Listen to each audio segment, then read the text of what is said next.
Dans cette deuxième vidéo, à propos de la théorie de l'attachement, je vais reprendre les éléments apportés par les auteurs cités en bibliographie pour expliquer comment se met en place la relation d'attachement entre l'enfant et sa figure d'attachement primaire d'abord et ses caregivers de manière générale.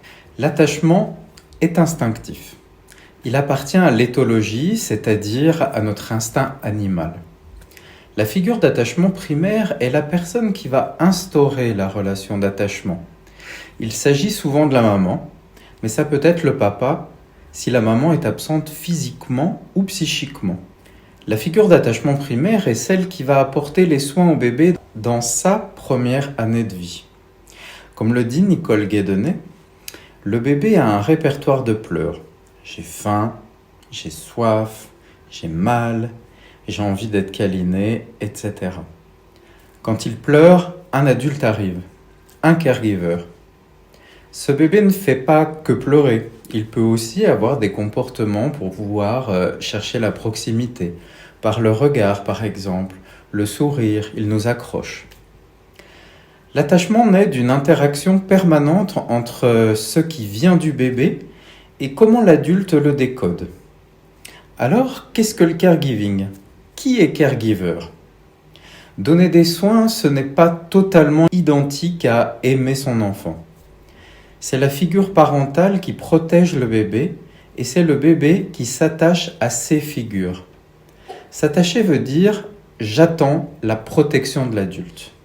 Il n'y a pas qu'un seul caregiver. Je vous ai parlé de la figure d'attachement primaire comme s'il n'en avait qu'un seul, mais il n'en a pas qu'un seul.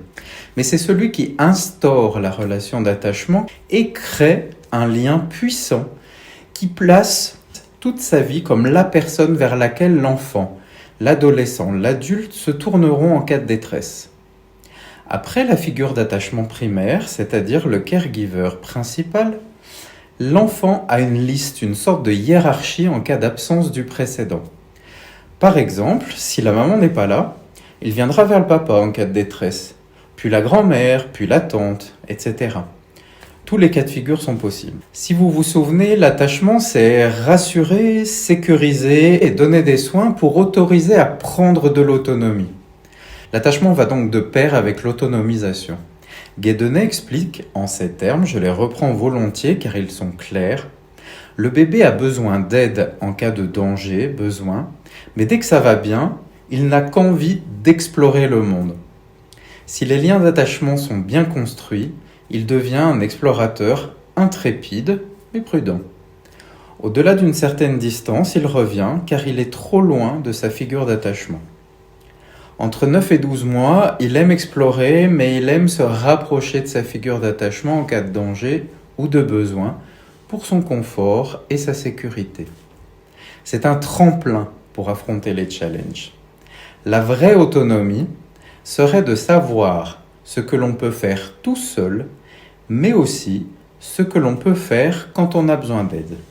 Il faut un cercle de sécurité.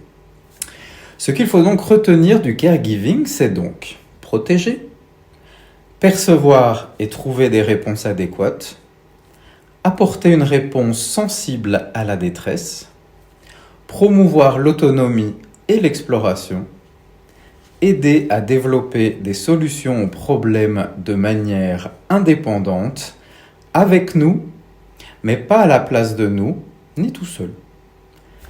Aider à réguler les émotions, aider sans intrusion, respecter le timing de la personne. Concrètement, comme on le voit, c'est percevoir le signal de détresse. Et attention, tous les parents ne le peuvent pas. Attention au jugement. Être sensible à la demande et y répondre. Être content et le partager. Je peux transmettre à mon enfant que je sens ce qu'il ressent et que ce que je ressens, je ne m'en sens pas submergé. Je continue à réfléchir pour comprendre ce qui lui arrive.